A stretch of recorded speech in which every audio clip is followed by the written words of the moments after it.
The failure of our system today is scandalous. 46% of all prisoners will reoffend within a year of release. 60% of short sentence prisoners will reoffend within the same period. But I also strongly believe that we must offer chances to change, that for those trying hard to turn themselves around, we should offer hope, that in a compassionate country we should help those who've made mistakes to find their way back onto the right path.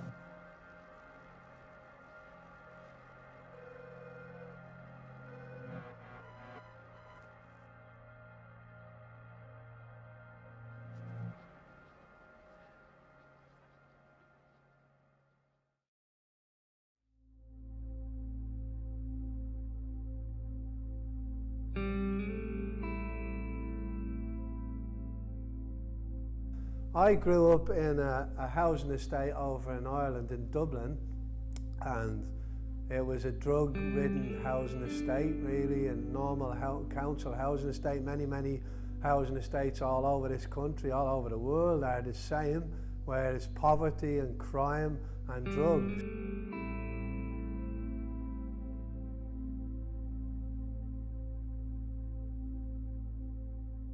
I used to look out my back window, you know, of my mum's house where I lived, and guys used to sell weed. They used to sell cannabis outside my mum's house, well, at the back of it, and I was probably 11 or 12 years of age, and I used to look out at them and think to myself, I'd love to do that. I started to work for them in the best way you could say it. I used to hide the drugs for them. I used to run up and down and collect the drugs and bring them here and do there. You know, as a young kid, still going to school, people started to be afraid of you. And we took over the housing estate, we took over the area. This is where, if my life was bad enough as it was, this is where it took a step of absolute chaos.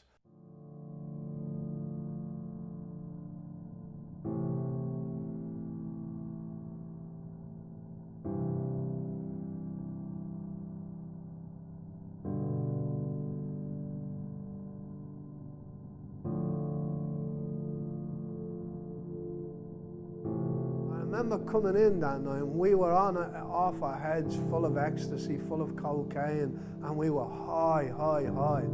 And we ended up all smoking heroin that night for the very first time. I'd go into jail, I'd get clean, I'd be on the wings, and then I'd be out, and within days I'd be on heroin. Within weeks I'll be doing armed robberies, and then that was it. That was the cycle. And then when the friends and the girlfriends weren't around, I was on the sofa weeping, in pain, no peace, no joy, just lost, just completely broken. It went over a decade more, probably 15, 20 years of being a heroin addict, into jail, out of jail, into jail, out of jail, and there's a cycle, and you may understand this again. I call it the hamster wheel.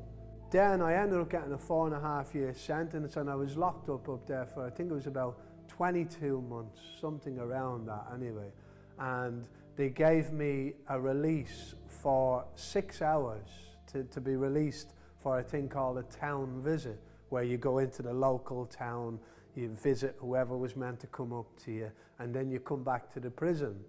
Well, I was gone. I ran, because that's all I ever done. If you didn't lock me up in a cell, I would be gone.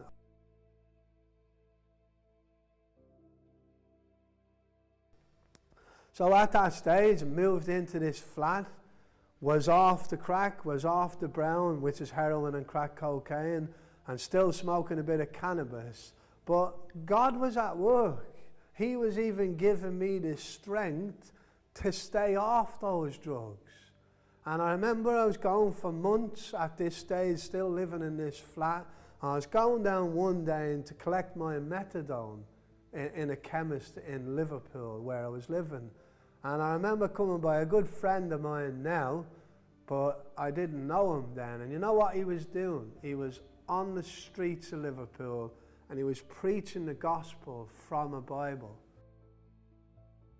But God stopped me that day, and he reached inside of me, and I wouldn't have understood any of that. I know it now, but I wouldn't have understood any of this that day. But I had a compulsion inside me, and it's even beyond the compulsion. I had something in me so strong just to go over and to tell that man, look, what was wrong, what was really wrong inside me. And I stopped, and when he finished his Bible time and what he was preaching, I went over and I said, you know what, mate, I said to him, I said, I'm lost.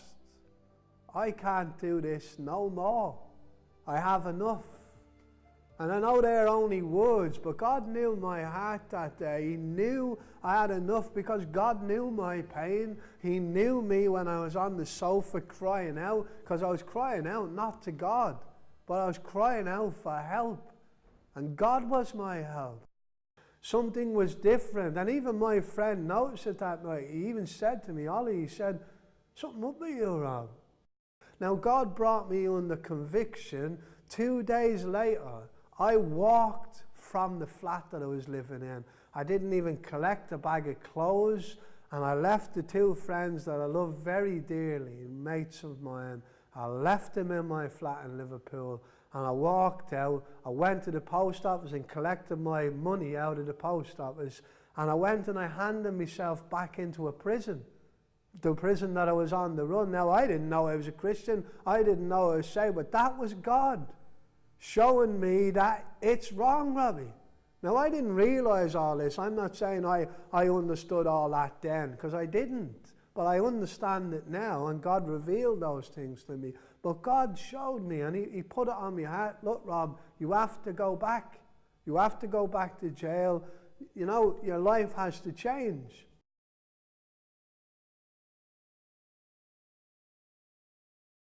I mean, obviously we've seen drugs as being a huge problem in the UK, and particularly around our area as well, in Manchester, and other contacts that we make. And some of the things that have become obvious to us, one is this, that we know that Jesus Christ is the answer to those needs, the need of the addict, and there's no better way than dealing with addiction than to give someone something or someone who's better in their lives than the drugs that they've got. And so we know that the Lord answers that need.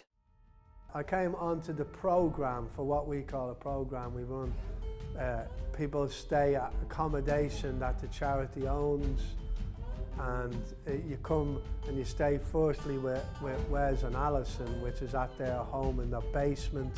There's 2 rooms, flats in there, and I came to live in Wes's and came to work in the mill back in 2010 now. I came clean. I didn't come on drugs. I came saved as a Christian. But you know, not everybody that comes are Christians. Some are professing to be saved. Some have addictions, and that's what it is. It's a rehabilitation. But I came to work here, and I've done lots of jobs before the job that I do now, but I used to be on the vans a lot, you know, delivering and collecting furniture, and so I learned that process and then maybe after about 18 months, I began to work in the showroom itself, and I began to, you know, take more charge of doing the furniture and fixing up pieces of furniture and setting it up in the showroom, and I began to grow into a job which I'm the showroom manager of it now. I want to glorify God because He deserves to have all the glory for this, and He's the one that changed my life. Many individuals and people I come across say to me, and they say it so often, oh, Robbie, you're doing great, you've changed your life. Well, I haven't changed my life at all. Jesus Christ changed my life. So I rejoice, and I'm glad today that I met my Saviour. I'm glad today that I know God is real, and God changes lives and transforms lives. And you know what? Maybe you're watching this today saying to yourself, well, you know, nobody knows this about me. I'm ashamed. I've done something in my life that society can't forgive. The individual that I done it, can't forgive. I can't forgive myself. Maybe you're in that position today, you know what?